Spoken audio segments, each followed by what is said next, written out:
आज मैं आप लोगों के सामने जो वचन लाई हूँ और उसका शीर्षक मैंने चुना है, कड़वाहट विश्वासघात की ओर ले जाती है। कड़वाहट विश्वासघात की ओर ले जाती है। हम आज कैन और हाबिल के बारे में सीखेंगे कि किस तरह से परमेश्वर ने कैन और हाबिल को बताए थे और परमेश्वर इन दोनों से क्या बलिदान चाहते थे। और शुरू से ही उनको ये भी बताया गया था कि जब आदम और हवा पाप किए परमेश्वर के विरोध में और वो गुनहगार ठहराए गए और परमेश्वर देखा कि अब मनुष्य क्या हो गया, पाप में गिर गया है और उनको बचाना चाहिए। और हम देखते हैं कि जब मनुष्य पाप में गिर गया है तो किस रीति से उनको बचाया जाए। और यह हम देखते हैं प्रभु यीशु मसीह को इस धरती में आना होगा और हम सब पापियों के लिए उससे क्रूस पर अपना जान देना है, हमारे लिए ताड़नाएं सहना है, हमारे लिए दुख सहना है और सारे उन कठिनाइयों को भी सहना है और क्रूस पर अपना जान देना है और अपना लहू बहाना है। और सबसे बड़ी बात है, प्रभु यीशु मसीह का लहू के द्वारा ही हम उस पाप से हम क्या पा सकते हैं, उद्धार पा सकते हैं। तो शुरू से उनको बताया गया था और ये बताया गया था कि तुम्हारे लिए एक उद्धारकर्ता आएगा जो तुमको उस पाप से बाहर निकालेगा। आदम और हवा जब उनका पहला बेटा कैन हुआ तो ये समझे कि यही हमारा उद्धार करता है, लेकिन इतना जल्दी नहीं। फिर बाद में उनको बताते हैं कि समय जब आएगा उस समय प्रभु यीशु मसीह इस दुनिया में एक बालक के रूप में आएंगे और हम सबों के लिए वो क्या करेंगे, अपना जान देंगे और अपना लहू बहाएंगे और उस लहू के द्वारा हम फिर से उन गुनाहों से हम छुटकारा प्राप्त कर सकते हैं। और इसी तरह से कैन और हाबिल को भी उनको बताया गया था और उसी समय फिर परमेश्वर उनको कहता है कैन और हाबिल को कि तुम लोग मेरे लिए बलिदान चढ़ाओगे और किस चीज़ का बलिदान चढ़ाना है वो भी उनको बताया गया था, उनको निर्देश दिया गया था। यहाँ पर उत्पत्ति 4:5 में जैसा हम पढ़ते हैं, जब यहाँ पर परमेश्वर उनको बलिदान उनसे मांगता है और हम देखते हैं कि जो हाबिल था वह एक चरवाहा था और कैन था किसान। और फिर यहाँ देखते हैं जब ये दोनों बलिदान चढ़ाते हैं अपने अपने तरीके से, लेकिन परमेश्वर हाबिल का बलिदान को ग्रहण करता है और कैन का बलिदान को ग्रहण नहीं करता है। और जब ग्रहण नहीं करता है तो कैन बहुत ही ज़्यादा क्रोधित हो जाता है। उत्पत्ति 4:5 लिखता है, परंतु कैन और उसकी भेंट को उसने ग्रहण ना किया। तब कैन अति क्रोधित हुआ और उसके मुंह पर उदासी छा गई। तो हम यह देखते हैं कि परमेश्वर जिस रीति से उनको कहा था, सिर्फ और सिर्फ मसीह का लहू के द्वारा ही हम क्या पा सकते, उद्धार पा सकते हैं। और यहाँ पर परमेश्वर उनको निर्देश किया था कि तुमने मेमने का बलिदान चढ़ाना और मेमने का बलिदान चढ़ाओगे जो प्रभु यीशु मसीह की ओर इशारा करता है। लेकिन यहाँ हम देखते हैं हाबिल जब चरवाहा था, अपने भेड़ बकरियों में से एक बहुत ही अच्छा, बहुत ही सुंदर उसने मेमना लेता है और उसे बलि चढ़ाता है। और कैन सोचता है कि मैं तो किसान हूँ, मैं बड़ा भाई हूँ, मैं हाबिल से क्यों मेमना लूँ। और यहाँ सोचता है कि यहाँ पर हाबिल भी कैन को बोलता है कि आपको चाहिए मेरे से मेमना ले और आप बलिदान चढ़ाओ। लेकिन कैन को वहाँ पर वो नहीं चाहता है कि मेरा छोटा भाई मुझे बताए क्या करना है क्या नहीं करना है, और उसके बताने से कैन को थोड़ा सा इंसल्ट फील होता है कि मैं बड़ा भाई हूँ और ये मेरा छोटा भाई मुझे सिखा रहा है, मैं उसका नहीं सुनूंगा। और फिर क्या करता है कि बोलता है कि मैं तो किसान हूँ और मैं अच्छे अच्छे सब्जियाँ लगाता हूँ, अच्छे अच्छे फल उगाता हूँ, मैं उन्हीं में से मैं क्या करूँगा, भेंट चढ़ूँगा। उसने अपनी इच्छा पूरी करना चाहा, लेकिन यहाँ परमेश्वर की आज्ञा था कि मेमने का बलिदान चढ़ाओ जो प्रभु यीशु मसीह को दर्शाता है। और फिर यहाँ होता है जब परमेश्वर उसका बलिदान को ग्रहण नहीं करता है तो बहुत ज़्यादा क्रोधित हो जाता है और बोलता है कि परमेश्वर के मेमने का प्रतीक था, यहाँ पर दिया है कि हाबिल एक चरवाहा था और उसने यहोवा परमेश्वर की आज्ञा का पालन किया। उसने मेमने का बलिदान चढ़ाया। यह मेमना जो चढ़ाया गया था परमेश्वर के मेमने का प्रतीक था जो संसार के पापों के लिए मारा जाने वाला था। और कैन के बारे में यहाँ देखते हैं, वो उससे अपना छोटा भाई से मेमना लेने के लिए वो तैयार नहीं था और इसी कारण परमेश्वर उसका बलिदान को ग्रहण नहीं किया। और हम देखते हैं जब परमेश्वर उसका बलिदान को ग्रहण नहीं करता है तो कैन भड़क उठता है और फिर बोलता है क्योंकि भड़क उठा क्योंकि उसके छोटे भाई ने उससे सिखाने की कोशिश किया। क्या सिखाने की? कि परमेश्वर ने कहा है मेमने का बलिदान चढ़ाओ। इसीलिए और भी ज़्यादा वो भड़क उठा उसकी बातों से। और फिर बोलते इस कारण ईर्ष्या, है ना, अब उसके मन में क्या हो गया, ईर्ष्या पैदा हो गया। और फिर बोलता है वो अपने छोटे भाई से नफरत करने लगा। जब उसके मन में ईर्ष्या पैदा हो गई तो अपने छोटे भाई से नफरत करने लगा। और कैन जब इन बातों पर विचार किया तो वह और भी ज़्यादा क्रोधित हुआ और उसने खुद को सही और हाबिल की निंदा करने का फैसला किया। अपने आप को सोचता है कि मैंने जो भी किया मैं सही हूँ। शैतान ने उसके माध्यम से काम करना शुरू किया और उसने अपने भाई हाबिल को जान से मार डालने की इच्छा से प्रेरित हो गया। देखो, अब शैतान उसके मन में बसा और जब शैतान को वो क्या किया, निमंत्रण किया। कैसे निमंत्रण किया? सबसे पहले देखते हैं कि परमेश्वर की आज्ञा का उसने पालन नहीं किया।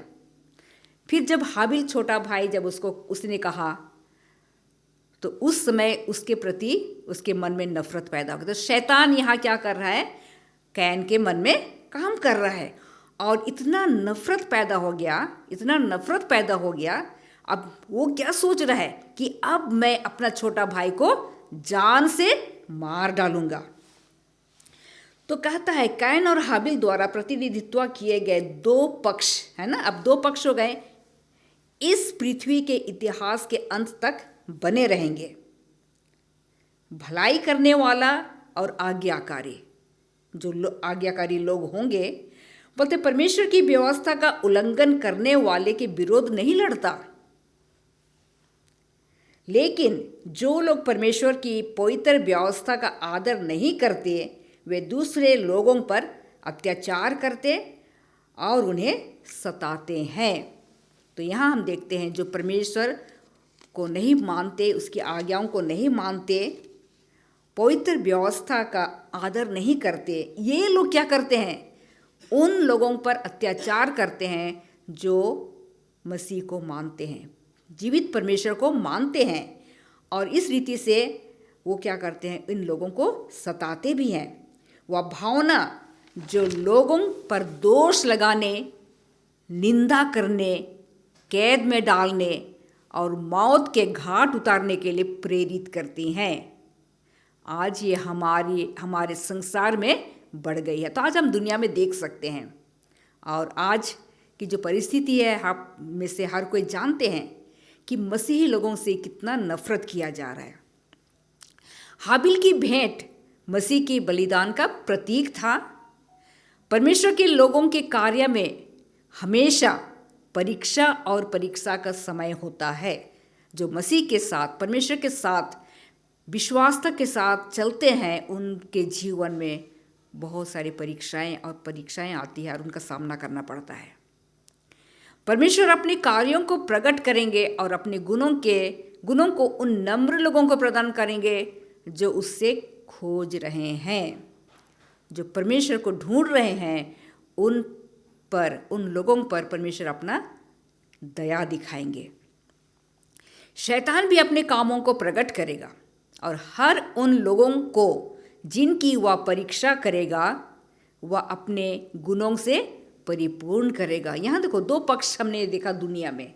जो परमेश्वर को ढूंढेंगे, परमेश्वर उन्हें मिलेगा और परमेश्वर उन पर दया करेगा और उन पर अनुग्रह करेंगे। और जैसा अंत समय में हम रह रहे हैं, शैतान भी अपना क्या करेगा, अपने कामों को क्या करेगा, प्रकट करेगा और बोलता है कि उन लोगों के ऊपर परीक्षा भी लाएगा। और उन लोगों जो शैतान परमेश्वर की बातों को नहीं मानते, उसकी आज्ञाओं को नहीं मानते, तो उन पर वो शैतान परीक्षा लाएगा और शैतान अपने गुणों को भी उन पर क्या करेगा, प्रकट करेगा, परिपूर्ण करेगा। उसके बुरे अनुमान, उसकी बुरी बातें और दोष रोपण, इस प्रकार से उनके मानों में शैतान क्या करेगा, इन बातों को डालेगा और उनके जीवन में कार्य करेगा। परमेश्वर उन लोगों की रक्षा नहीं कर सकता जो स्वयं को शत्रु के पक्ष में रखते हैं। आज हो सकता है बहुत सारे लोग हैं, कहता है कि जो अपने आप को उस शत्रु शैतान के पक्ष में रखते हैं, परमेश्वर उनकी रक्षा कभी नहीं करेंगे। कैन और हाबिल का इतिहास दोहराया जाएगा। उस समय ये बहुत ही स्टार्टिंग में था, आदम और हवा के बाद कैन और हाबिल, उन्होंने जो किया, दो पक्ष हमने देखते हैं। हाबिल जो था परमेश्वर का आज्ञा मानने वाला था, आज्ञाकारी था, और जो कैन था वो परमेश्वर का आज्ञाकारी नहीं था। और इस रीति से दोनों क्या हो गए, अलग हो गए। और देखते हैं यहाँ कैन बाद में शैतान उसके जीवन में आया और बुराइयाँ उसके जीवन में बढ़ गई। तो आज बोलता है कि ये इतिहास फिर से दोहराया जाएगा। कैन यहोवा को भेंट चढ़ाने में अपनी ही योजनाओं को पूरा करने के लिए जोर दिया। अपनी योजना, परमेश्वर की योजना नहीं, अपनी योजना। और फिर बोलता है, लेकिन हाबिल यहोवा के निर्देशों का पालन करने में दृढ़ था। आज परमेश्वर चाहता है हम उनके बच्चे हैं, वो चाहता है कि हम परमेश्वर के निकट आएं, परमेश्वर को ढूंढें, परमेश्वर को पुकारें और परमेश्वर की जो आज्ञा है, जो निर्देश हमारे लिए हैं, उनको पालन करना चाहिए और उसमें हमें मजबूत भी होना चाहिए। यहोवा ने हाबिल की भेंट को महत्व दिया क्योंकि वह सही था और उसकी भेंट मूल्यवान था, क्योंकि पतित जाति की आशा और उद्धार के रूप में परमेश्वर द्वारा अपने एकलौते पुत्र की महंगी भेंट में यह परमेश्वर की छुटकारे की योजना को परिपूरित करता था। इसलिए हाबिल का जो भेंट था वो क्या था, बहुत मूल्यवान था। कैन की भेंट में दुनिया का उद्धारक का प्रतीक नहीं था। कैन ने जो बलि चढ़ाया था उसमें जो मसीह जो हमारा उद्धार करता है उसका प्रतीक नहीं था। कड़वाहट और क्रोध विश्वासघात की ओर ले जाती है और वे उसी कार्य को करते हैं जिससे शैतान ने स्वर्ग में शुरू किया था। तो आज भी अगर हम अपने जीवन में शैतान को जगह देंगे, उसको निमंत्रण करेंगे, तो शैतान भी हमारे जीवन में वो सारे बुराइयाँ, सारी बुरी बातें हमारे जीवन में भी लाएगा जो उसने कैन के साथ किया। और आने वाला समय में वही दोहराया जाएगा। शैतान प्रलोभन और पाप को धर्म के वस्त्र पहनाएगा। यहाँ क्या कहता है कि शैतान क्या करेगा? प्रलोभन और पाप को धर्म के वस्त्र पहनाएगा और इस धोखे से बहुतों को अपने पक्ष में कर लेगा। तो हमें बहुत सावधानी से चलना चाहिए। हमें जांचने की ज़रूरत है, हमें परखने की ज़रूरत है, क्या ये सही है? आज दुनिया में बहुत सारे ऐसे लोग हैं, यीशु मसीह के नाम ले करके क्या कर रहे? प्रचार कर रहे हैं, चंगाई कर रहे हैं। एक बहुत अच्छा लगा था, मैं YouTube में देख रही थी कि यीशु मसीह का नाम ले करके वो क्या कर रहे हैं? लोगों को चंगाई दे रहे हैं और लोग चंगे भी हो रहे हैं। लेकिन जब परमेश्वर कहेगा कि मैं तुम्हें नहीं जानता, मेरे सामने से दूर हो जाओ। यीशु मसीह का नाम ले करके कर रहे हैं, लेकिन वो शैतान के द्वारा उनको क्या कर रहा है? ये काम कर रहा है। शैतान बहुत चालाक है। ऐसा दिखाएगा कि मैं ये जो कर रहा है, लोगों को ऐसा लगेगा कि बहुत सही है, गलत नहीं है। यीशु मसीह का नाम लेकर के प्रचार कर रहा है, यीशु मसीह का नाम लेकर लोगों को चंगाई दे रहा है। और कहता है कि आने वाला समय में वचन कहता है कि बहुत सारे लोग, विश्वासी लोग भी क्या हो जाएंगे? भटक जाएंगे। तो परमेश्वर चाहता है कि हम अपने विश्वास में बहुत ही दृढ़ और मजबूत बने, ताकि शैतान के इन प्रलोभनों से, इन पापों से, उसकी परीक्षाओं में ना पड़े और हम अपने आप को परमेश्वर की ओर हम जब कदम बढ़ाए हैं उसको हम दृढ़ता से बढ़ाएं और उसके हाथों को दृढ़ता से थामे रहें। और फिर बोलता है कि हमें हमेशा सावधान रहना है। इसलिए जब कभी भी, और हम सावधान कैसे रह सकते हैं? उसके लिए हमें क्या करना है? वचनों में जाना है, क्योंकि वचन कहता है कि तुम उनको उनके फलों से पहचानोगे। ये सही है, ये गलत है। तो आज इस दुनिया में बहुत सारे ऐसे कार्य हो रहे हैं, बहुत सारे लोग, मसीही लोग भी क्या कर रहे? उनके चपेट में आ रहे हैं और उनके साथ जा रहे हैं और कहते कि मसीह का नाम लेकर के तो कर रहे हैं, कोई बुरा काम नहीं कर रहे हैं।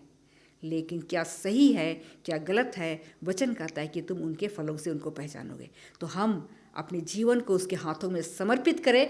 और वचन ये भी कहता है कि अगर हमें दुविधा लगता है, उसको समझने के लिए हमें क्या करना है? परमेश्वर के पास जाना है और परमेश्वर से क्या करना है? प्रार्थना करना है कि हे पिता, क्या ये सही है या गलत है? उनको समझने में तू हमारी मदद और सहायता कर। परमेश्वर इस छोटी से वचन पर आशीष देवे।